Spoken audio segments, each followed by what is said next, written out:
मैंने सुना है कि कई लोग महान बनने की कोशिश में लगे हुए हैं, मात्र एक छोटी सी प्रशंसा पाने के लिए। वह प्रशंसा ऐसी है जो बिल्कुल ही झूठी है। अगर आपको दुनिया में महान बनना है तो आप महानता की चादर ओढ़नी बंद कर दो। कई लोग ऐसे होते हैं, अगर 10 रुपए का सहयोग भी कर दिए तो वो खुद को दानी समझने लगते हैं, और किसी को एक गिलास पानी दे दिए तो खुद को सागर से ऊंचा समझने लगते हैं। ऐसी महानता किसी भी काम की नहीं है। अगर आपको महान ही बनना है तो निस्वार्थ भाव से सेवा करो, और सेवा ऐसी हो जहां अपनी प्रतिष्ठा भी ना हो।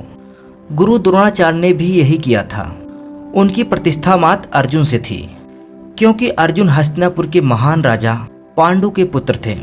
इसीलिए गुरु द्रोण की प्रतिष्ठा अर्जुन से बंधी हुई थी, और यही वजह है उन्होंने एकलव्य और कर्ण को शिक्षा देने से मना कर दिया था।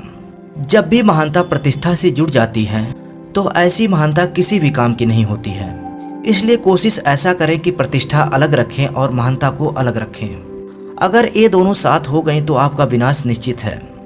महाभारत का युद्ध साफ दर्शाता है कि जो अर्जुन द्रोणाचार्य को सबसे प्रिय था, उसी के खिलाफ ही द्रोणाचार्य युद्ध कर रहे थे।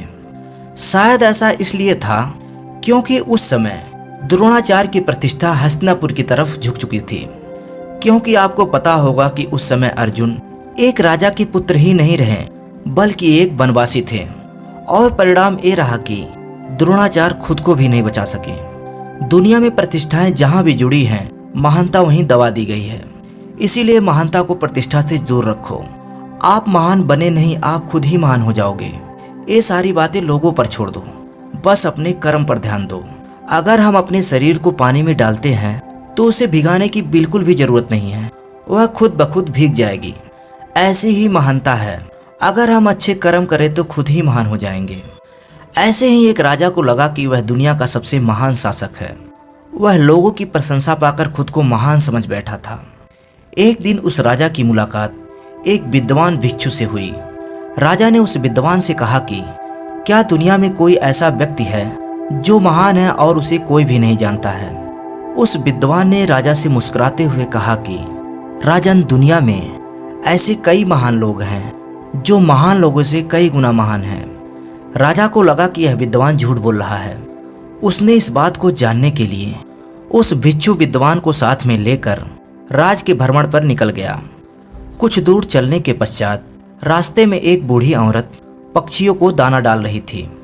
उस विद्वान ने बूढ़ी औरत की तरफ इशारा करते हुए राजा से कहा कि इन पक्षियों का इस बूढ़ी औरत से कोई भी नाता नहीं है, फिर भी यह बूढ़ी औरत इन पक्षियों को दाना डाल रही है। ऐसे लोग महान होते हैं जो किसी की सेवा निस्वार्थ भाव से करते हैं। और आगे चलने पर राजा ने ये देखा कि एक गरीब व्यक्ति अपनी आधी रोटी गाय को खिला रहा था। एक छोटा बच्चा अपने हिस्से का खाना एक बूढ़े आदमी को दे रहा था। कई लोग दान दे रहे थे तो कई लोग पानी पिला रहे थे। राजा ये सब देख करके आश्चर्यचकित हो गया। राजा ने अपने दोनों हाथ जोड़ करके उस विद्वान भिक्षु से कहा कि आपने मेरे आंखों पे बनी हुई प्रशंसा की धूल की पट्टी खोल दी है।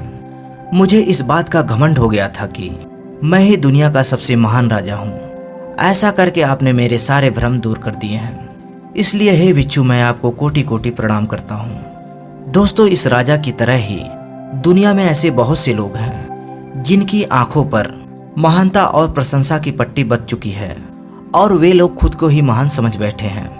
आज के लिए बस इतना ही। फिर मिलते हैं एक नई कहानी के साथ। ऐसे ही वीडियो के लिए हमारे चैनल को जरूर सब्सक्राइब कर लें। तब तक के लिए नमस्कार, धन्यवाद।